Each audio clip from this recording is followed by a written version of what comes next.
Ações ou fundos imobiliários? Qual dos dois me trará maiores retornos? Qual eu devo começar? Qual deles possui um maior risco? Você não quer ver o seu dinheiro virando pó, quer?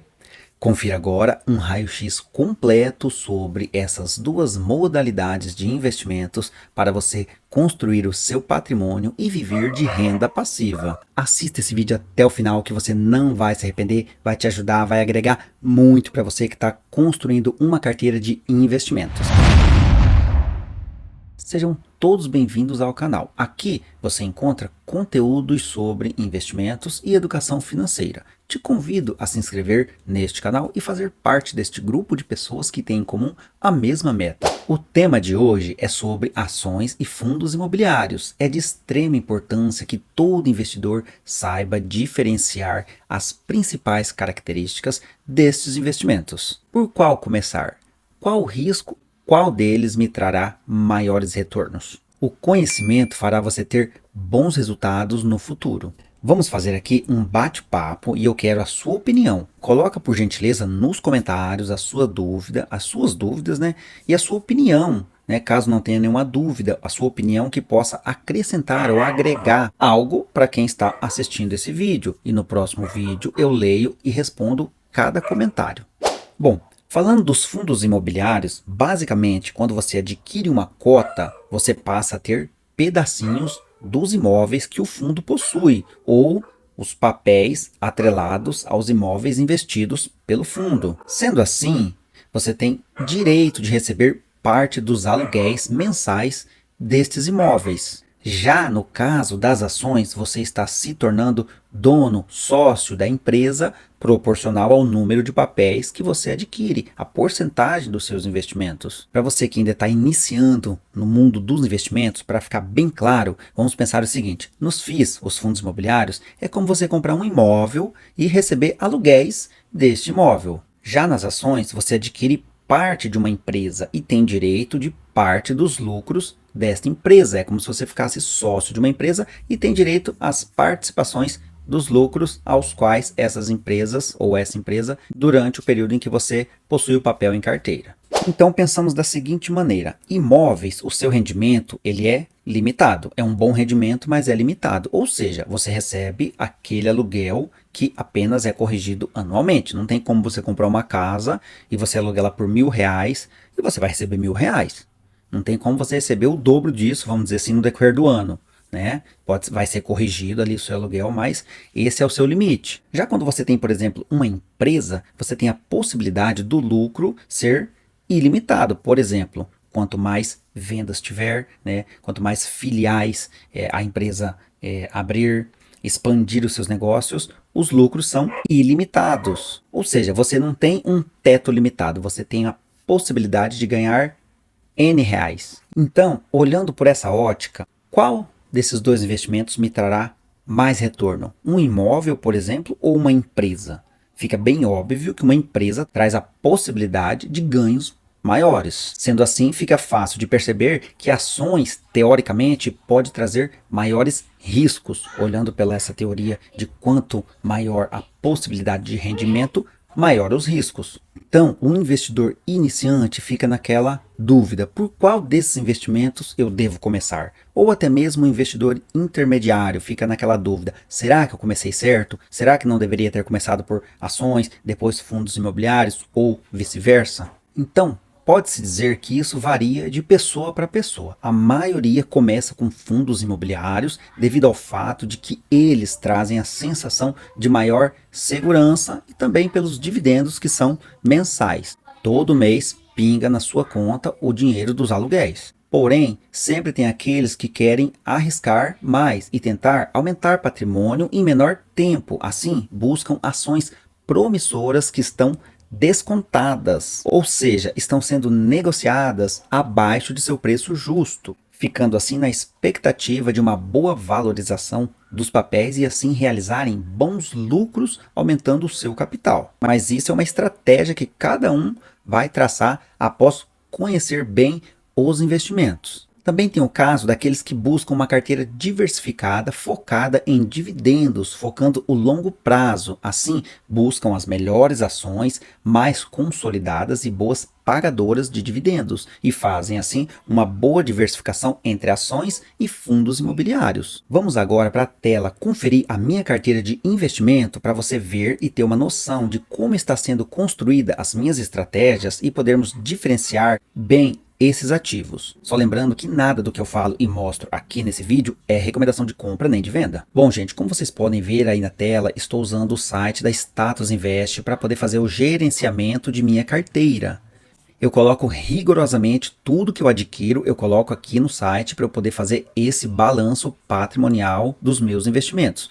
Olha, as ações que eu tenho atualmente são 9 ativos. Eu pretendo ficar entre 8, no máximo 10 ativos. A diversificação que eu busco são empresas que, na minha visão, são bem consolidadas no mercado e que possuem um certo histórico de dividendos satisfatórios. Por exemplo, a primeira ação que vocês estão vendo aqui é a do Banco Bradesco. Como vocês podem ver o sufixo 3, as ações ordinárias da Bradesco, eu tenho 45 unidades, porque eu aproveitei a chance. Meu preço médio estava em torno de R$13 e essa semana ela andou caindo abaixo dos 12, chegando a 11,60 se eu não me engano.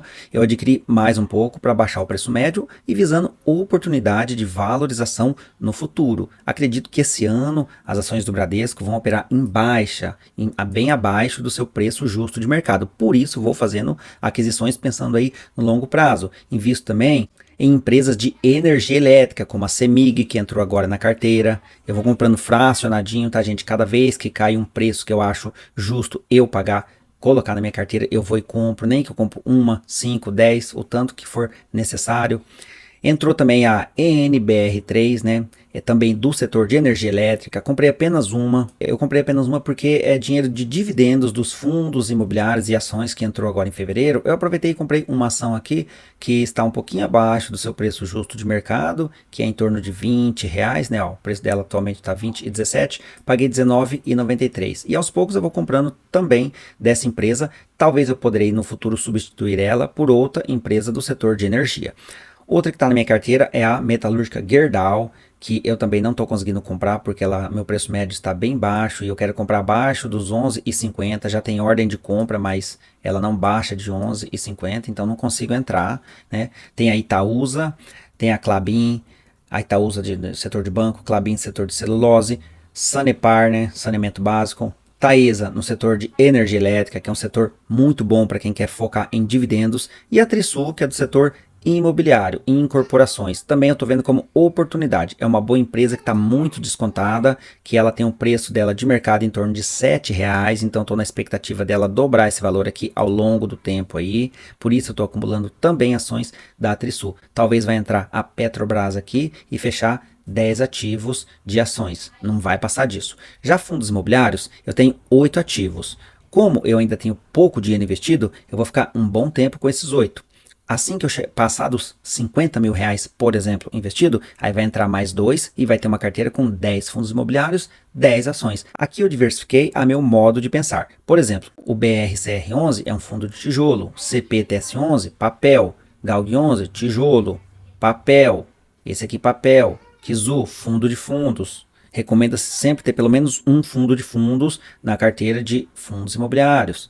MXRF11, papel, e o RZAT11, que é um fundo de tijolo considerado híbrido. Então aqui vocês podem ver que eu comecei investindo aqui, comprando fundos imobiliários e também ações. Atualmente, a porcentagem de fundos imobiliários, 26%, como vocês podem ver aqui do lado direito, e ações, 21% do patrimônio, tá certo? Tem também aqui ó, 50% investido em renda fixa, 2 CDBs, um rendendo 200% lá no Banco XP e outro rendendo 110% no Banco Sofisa. Isso aqui são minhas reservas de emergência, que eu sei que ainda está bem abaixo do que eu preciso, mas é o que eu tenho, né? Em torno de R$3.859 é a minha reserva de emergência. Então, eu estou mostrando aqui para vocês entenderem ações ou fundos imobiliários. Como eu disse, ações são para longo prazo, pensando na valorização dos papéis e receber também dividendos. Por exemplo, se você investe aí, vamos supor, na Taesa, R$ 100.000, né? Vamos clicar aqui na Taesa. Você vem analisar ela aqui, ó. Você vem ver o PL dela, por exemplo. Em 6 anos e 6,7, quase 7 anos, você recupera o capital investido. Então, se você investiu R$ 100.000 e segurou ela em torno de 7 anos, após 7 anos você já recuperou os R$ 100.000 e ainda vai ter R$ 100.000 investidos nessas ações. Então, a gente procura sempre ações que têm um PL baixo.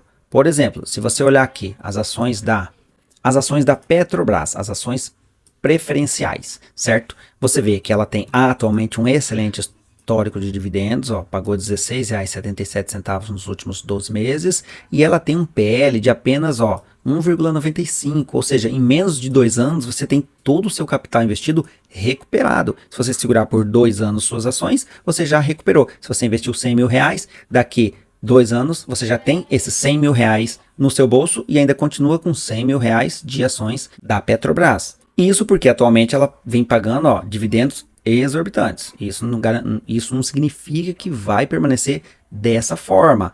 Sempre procuro também ações em que o PVP, ou seja, o preço sobre valor patrimonial, está abaixo de 1. No caso da Petrobras, 0,92. Por quê? Porque seu valor de mercado aqui, aliás, o seu valor patrimonial por ação é de R$ 28,56. Como ela está operando abaixo desse valor, então seu PVP está abaixo de 1.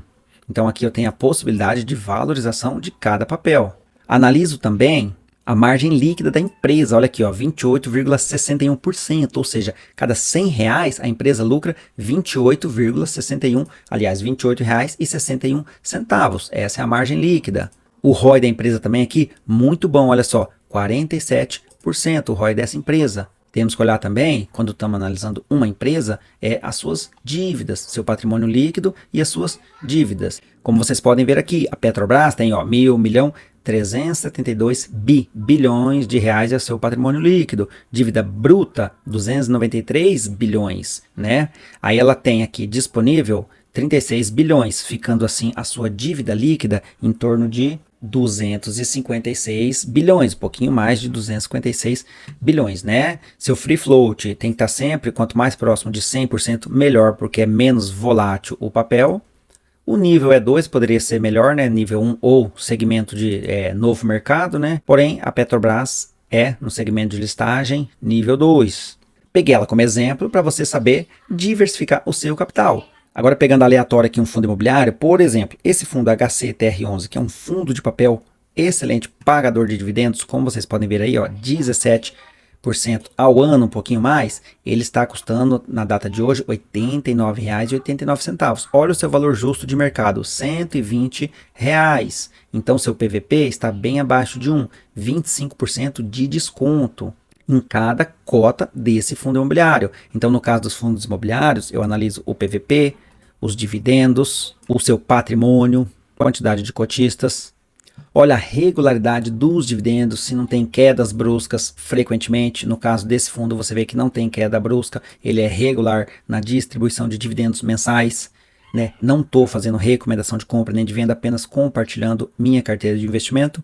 Aqui o patrimônio líquido, e analiso também mensalmente o relatório, né, relatório gerencial de cada fundo imobiliário. Aqui, você tem aqui, né, relatório gerencial, que o fundo tem que soltar todo mês esse relatório e ficar atento aos informes periódicos, informe fatos relevantes, dentre outros, analisando também o seu portfólio. No caso do fundo de papel, ele investe em CRIs. Quando é fundo de tijolo, você tem que analisar onde que está localizados os imóveis, se tem vacância, se tem inadimplência. No CRI também você consegue, no relatório gerencial, ver onde cada CRI está investido. Cada CRI está investido em um imóvel e você consegue ver no relatório gerencial cada imóvel desse que está sendo investido pelo fundo imobiliário. Bom, gente, então como vocês puderam ver, a diferença entre ações e fundos imobiliários é que você investe em imóveis, você compra uma casa e aluga. E as ações é como se você montou uma empresa e agora você tem uma empresa na qual você vai viver dos lucros dessa empresa. Para que eu tenho uma empresa? Para ela gerar lucro. Esse lucro me dá rendimentos. Em relação aos dividendos, você vai analisar as empresas que pagam. Tem umas que pagam mensal, outra trimestral, outra semestral e algumas anual. uma vez por ano apenas. Aí fica a seu critério escolher quais ações você quer ter em carteira. Recomenda-se sempre fazer boas análises, estudar bastante antes de montar a sua carteira de investimento. Vai analisando as carteiras dos principais investidores em relação a qual ativo começar. Você pode começar com fundos imobiliários. No decorrer dos meses você vai se sentindo mais à vontade e você começa a comprar ações boas pagadoras de dividendos. No meu caso, eu gosto de comprar algumas ações que eu vejo que tem potencial de valorização ao longo dos anos, porque daqui a uns anos, além de recuperar o capital investido nessas ações, eu ainda posso lucrar com a valorização de cada papel dessas ações. Posso vender, realizar lucro ou continuar recebendo os dividendos dessas empresas, sendo eu acionista das mesmas. Se você gostou desse vídeo, deixe o seu like para ajudar esse conteúdo a chegar a mais pessoas. Eu conto com a sua inscrição neste canal. Clica aí no botão de se inscrever, por gentileza. Fiquem todos na paz, tenham ótimos investimentos e até o nosso próximo encontro. Não perca!